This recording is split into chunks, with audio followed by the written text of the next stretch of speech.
Hello नमस्कार सत श्री अकाल अस्सलाम वालेकुम। कैसे हैं जनाब साथियों।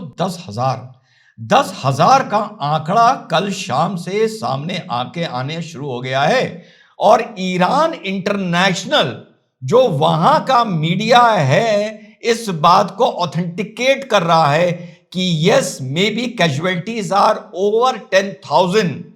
हॉस्पिटल्स के बाहर, अलग अलग हॉस्पिटल्स के बाहर सड़कों पर लाशें बिछी हुई हैं जिनको शायद हम आपको कम्युनिटी गाइडलाइंस की वजह से नहीं दिखा सकते। आईआरजीसी ने कंप्लीट ब्लॉकआउट किया है। क्यों किया है? क्योंकि वो नहीं चाहते कि जो ये क्रैकडाउन हुआ है ईरान में ये दुनिया देख पाए साथियों। और एक एस्टिमेट ये बता रहे हैं कि कुछ के पास जो सैटेलाइट फोन्स थे उन्होंने सैटेलाइट फोन से जो बात करी, एस्टिमेट बता रहे हैं, वैसे 10,000 सुनने में ज्यादा लग रहा होगा कि प्रोटेस्ट लगभग 100 छोटे बड़े शहरों के ऊपर चल रहा था, यानी 110-115 शहरों में चल रहा था।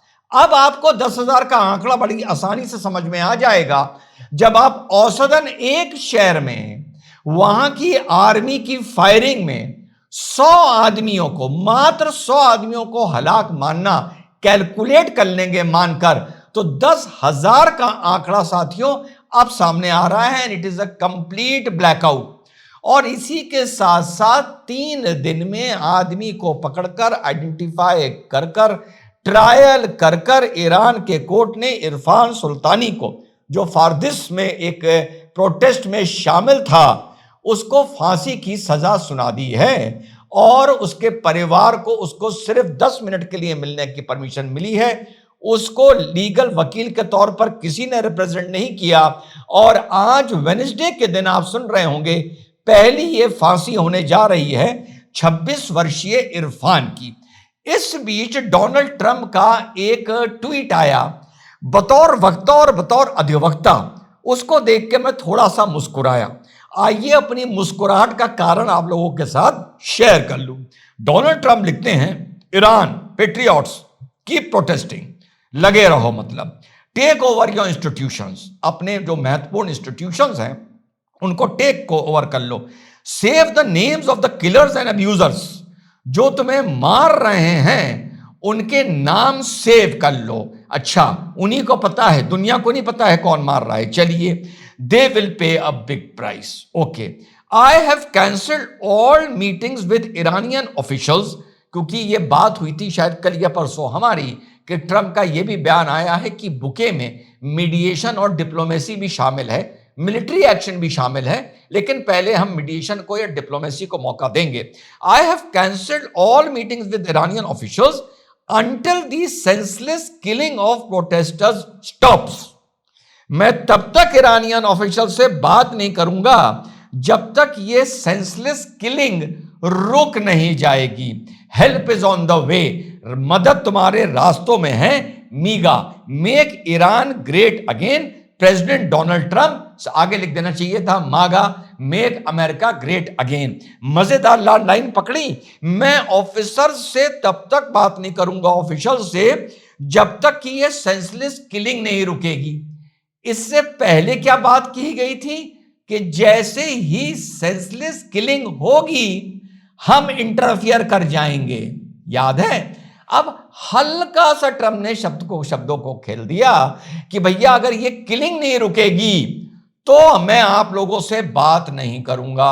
और इरफान की अगर आज फांसी रुक जाती है तो खटाक से सेहरा उठाएगा डोनाल्ड ट्रंप और अपने बांध के बैठ जाएगा। अभी नोट कर लीजिए, अभी बता रहा हूं, अगर इरफान सुल्तानी की अगर फांसी रुकती है तो उसका सेहरा खुद ब खुद बैठकर डोनाल्ड ट्रंप अपने सर पर बांध लेगा और कहेगा देखो मैंने एक सुल्तानी की फांसी रुकवा दी, मेरा नोबेल पीस प्राइज में ये मेरा अच्छा काम भी ऐड हो जाना चाहिए।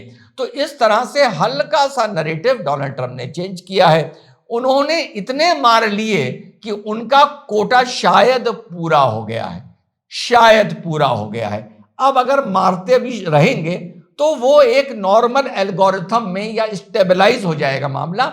स्टेबलाइज का मतलब इतनी बुरी तरह नहीं मारेंगे कि एक दिन में पता चला 2,000 आदमी मार दें, हाँ, हो सकता है एक दिन में 150 मारते रहें। इसका सेहरा कौन बांधेगा? इसका सेहरा भी डोनाल्ड ट्रंप बांधेगा। और डोनाल्ड ट्रंप कहेगा मेरे कहने पर जो ये नरसंहार रुका है, अब मैं ईरान के ऑफिशियल से बात करने को तैयार हूं, मीडिएट करने को तैयार हूं।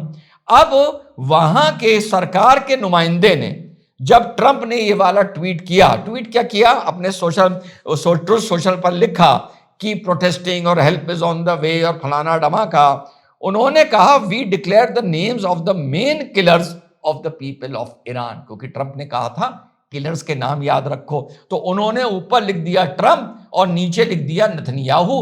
वो ही नरेटिव जो कल आपके भाई ने आप लोगों के साथ डिस्कस किया था कि शायद वो जो न्यूट्रल ईरानियन था, जो अभी असमंजस में था, मैं घर में रहूं पहला, सड़क पे निकलूं दूसरा, या ईरानियन रिजीम का खुल के समर्थन करूं तीसरा। इस टाइम 3 तरीके के वहां पर लोग हैं। वो कंफ्यूज हो गया और वो इस प्रोटेस्ट में शामिल नहीं हुआ।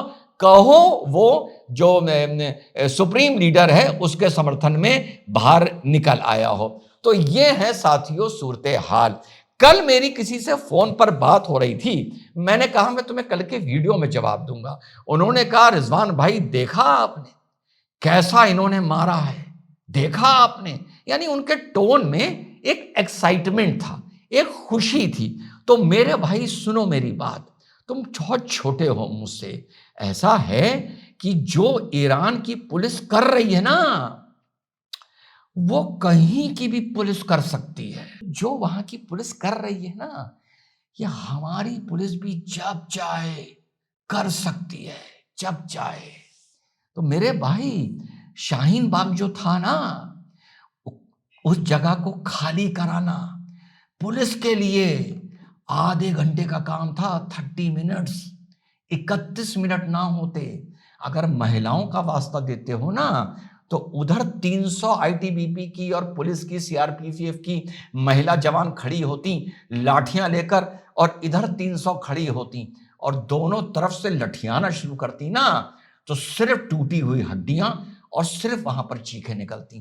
तो इस तरह से ना दिखाओ कि वहां पर ये बड़ी कोई हीरो रिटेलिएशन हो रहा है और खुबानी ने झंडा गाड़ दिया है और आईजीसीआरसी ने झंडा गाड़ दिया है।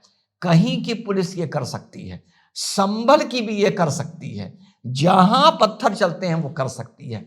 तो इसमें कोई बड़ी बात नहीं है। बड़ी बात सिर्फ सभ्यता और सभ्य होने की और इंसान होने की है। तो फर्क पुलिस का नहीं है। पुलिस को आदेश दोगे तो वो यहां पर भी एक दिन में 2000 ढेर कर देगी।